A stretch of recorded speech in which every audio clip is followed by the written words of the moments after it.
जिंदगी में एक बात हमेशा याद रखना, यहाँ पे कोई भी आपका साथ देने के लिए नहीं बैठा। इसीलिए मंजिल अगर आपकी है तो सबसे पहले खुद का साथ देना सीखो। अपना साथ दो और अपनी मंजिल की तरफ चलो। अगर रास्ते में चल पड़े हो तो यहाँ पे कभी किसी की बातों से कोई फर्क नहीं पड़ना चाहिए। कोई आपके बारे में क्या सोच रहा है, कोई आपके बारे में क्या कह रहा है, इस बात से आपको कोई फर्क नहीं पड़ना चाहिए। आपका गोल, आपका डायरेक्शन हमेशा क्लियर होना चाहिए। मन में एक विजन होना चाहिए, जो विजन बिल्कुल क्लियर होना चाहिए। अडिग रहो, अटल रहो और उस रास्ते पे चलते रहो। मान लो कहते हैं कि कोई भी सपना या कोई भी मंजिल तब नहीं पूरा होती जब आप उसके बारे में सोचते हो। कोई भी मंजिल तब आपको मिलती है जब आप उस रास्ते पे चलते हो। उसको पाने के लिए दिन रात मेहनत करते हो। एक ही सपने को पाने के लिए लाखों करोड़ों लोग हैं यहाँ पे। आपको अपनी पहचान कुछ अलग बनानी पड़ेगी। रास्ते तो सबके लगभग सेम ही है, लेकिन आपको उन्हीं रास्तों पे चल के नई दिशा बनानी होगी। यहाँ पे कभी किसी के भरोसे मत बैठो। ना तो कोई आपका काम आने वाला है और ना ही कोई आपकी मदद करने वाला है। आपकी जिंदगी आपकी जिम्मेदारी है। ना ही कोई साथ देने वाला है और ना ही कोई आपको समझाने वाला है। इसीलिए खुद का साथ देना सीखो। रास्ते में आप चल रहे हो, आप कितनी बार गिरे, कितनी आपको चोट लगे, इससे किसी को कोई फर्क नहीं पड़ता।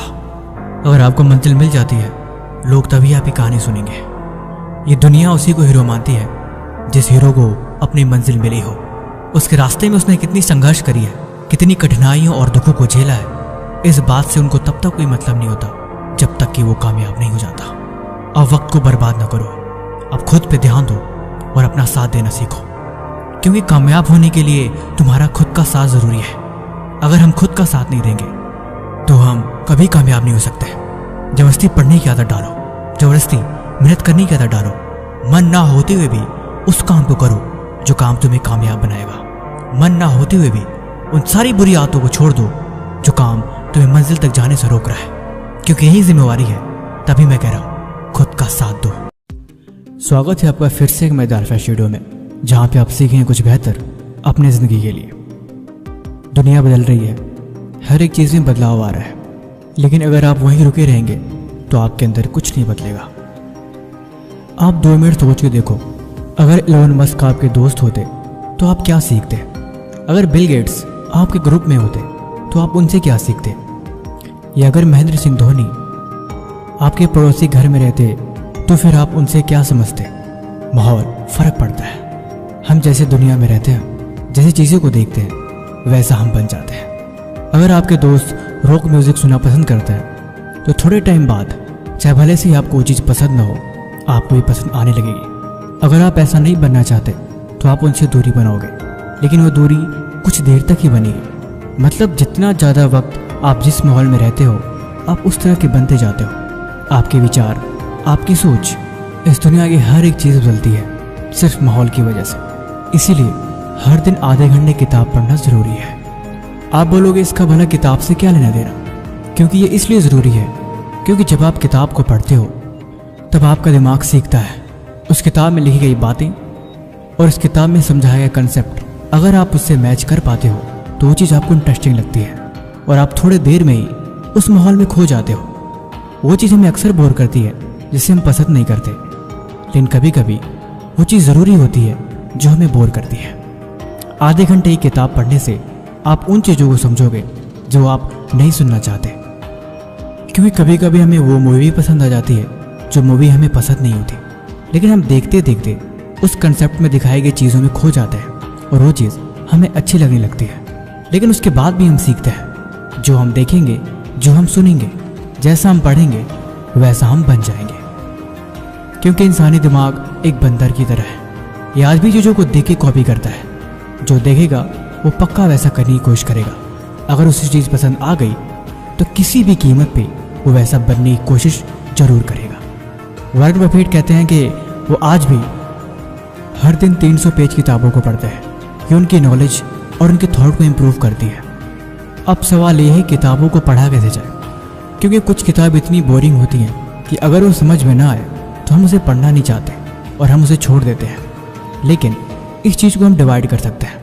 नंबर 1, उस किताब को चुनें जिसमें आपका इंटरेस्ट हो, या फिर उस तरह की किताबें जो आप पढ़ना चाहते हो। आप शुरुआत के 10 पेज से कर सकते हैं। अगर आप 10 मिनट भी पढ़ने में सक्षम होते हैं तो आप देखेंगे कि बाकी के 5 पेज पढ़ने के लिए आप खुद ही मजबूर हो जाएंगे। सारा खेल बस इंटरेस्ट का है, लेकिन कभी कभी इंटरेस्ट को बनाना पड़ता है। अगर आप ज़िंदगी में इंटरेस्ट को बनाना सीख जाते हैं, मतलब आप ज़िंदगी में अपना मकसद ढूंढ लेते हैं। जो ज़रूरी है वो ज़रूरी है, और जो करना है उसको हर हाल में करना है। सीखने और पढ़ने की उम्र में टाइम पास की चीज़ें अक्सर हमें भटकाती हैं, लेकिन जो इन चीज़ों को इग्नोर करना सीख जाता है, ज़िंदगी में उसको अपना मकसद हमेशा याद रहता है। करने को इस दुनिया में हज़ारों काम है, तरह तरह की चीज़ें जो हम कर सकते हैं, लेकिन उन सब में इम्पोर्टेंट क्या है, अगर ये बात किसी को याद रह जाए तो बेहतर है। कहते हैं एक अच्छी किताब आपके 100 दोस्तों के बराबर होती है, लेकिन अगर एक किताब की भी बात आपने ज़िंदगी में उतार ली तो आपके लाइफ के 10 साल आगे बढ़ा सकती है। ये जो किताबें होती हैं, चाहे स्कूल की किताबें हो चाहे स्कूल के बाहर की किताबें हो, किताबें हमेशा हमें सिखाती हैं वो चीज़ जो हमारे लिए ज़रूरी है।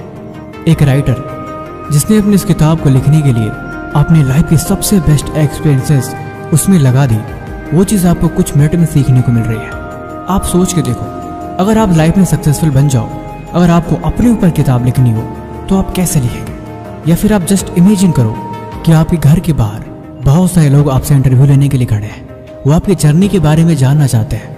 वो सारी चीज़ें जो आपने करी है, वो स्ट्रगल, वो पेन, वो सारे सक्सेस के फार्मूला जो आपके हैं, वो सब आपसे जानना चाहते हैं। तो आप उन्हें भला कैसे बताएंगे? आप उनको वर्ड में कैसे एक्सप्रेस करेंगे? क्या आपको पता है स्वामी विवेकानंद के पास हज़ारों किताबें थी और उन किताबों को रोज पढ़ा करते थे। कहते थे किताबें उनकी सबसे अच्छी दोस्त हैं। अगर उनको ज़िंदगी में कुछ चीज़ ले जाने के लिए बोला जाएगा तो हमेशा किताबों को ही चुनेंगे। आखिर ऐसा क्या है किताबों में कि महान लोग हमेशा इसमें खोए रहते हैं? ये पुरानी किताब है, ये किसी ज़माने की किताब है जो किसी ने लिखी है, और उसी किताब को लेके हमारी ज़िंदगी बदलती है। आखिर कुछ बात तो है, कुछ रहस्य तो है जो आपकी ज़िंदगी बदलने के लिए हर पल मजबूर कर देता है। कहानी वाली किताबें, ज़िंदगी को बदलने वाली किताबें, या भूतों की किताबें, या फिर वो किताबें जो धार्मिक है। उसमें लिखे तो शब्द होते हैं, लेकिन वो शब्द किसी के विचार हैं, या फिर वो चीज़ें हैं जो किसी का मार्गदर्शक है।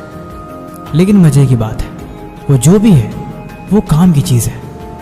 ज़िंदगी में कभी मौका मिले तो उस इंसान को ढूंढना जो कामयाब तो हुआ हो, लेकिन वो ये बात बोल सके कि उसे किताबें पढ़ने का शौक़ नहीं।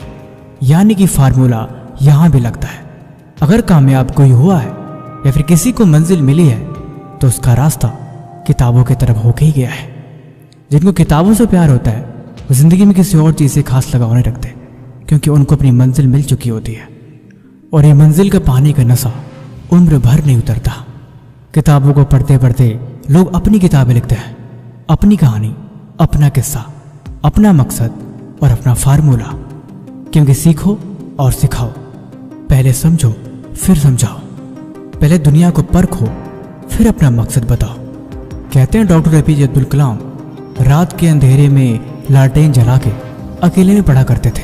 स्वामी विवेकानंद घंटों अकेले किताबों में लगा रहते थे। आखिर ऐसा क्या नशा था उन किताबों में कि हर कोई इनमें डूबा ही रहता था। एक कहानी है जो मैं अक्सर लोगों को सुनाता हूँ। स्वामी विवेकानंद एक बार सड़क के नीचे बैठ के पढ़ रहे थे। स्ट्रीट लैम्प जल रही थी, उनके सामने से पूरी बारात निकल गई और उन्हें पता ही नहीं लगा। बाद में किसी ने पूछा कि तुम यहाँ क्यों बैठ रहे हो?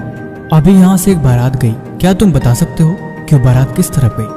उन्होंने बोला, मुझे नहीं पता, मैंने तो बारात को देखा ही नहीं। वो इंसान चौंक रह गया कि आखिर यहीं बैठा है, लेकिन इसे इतना भी खबर नहीं कि इसके माहौल में क्या चल रहा है। ध्यान इसे ही कहते हैं। जब एकाग्रता एक जगह लगती है तब अक्सर उस चीज़ में इंसान खो जाता है। कहते हैं एकाग्रता एक सुई की नुकीली धार की तरह होती है कि अगर एक बार वो धार बन गई तो हर चीज़ के पार निकल जाती है, फिर उसको कुछ दिखाई नहीं देता। मैंने वीडियो की शुरुआत में बोला कि हर दिन 30 मिनट किताब को पढ़ना चाहिए। ऑडियो बुक सुनना अवॉइड करें।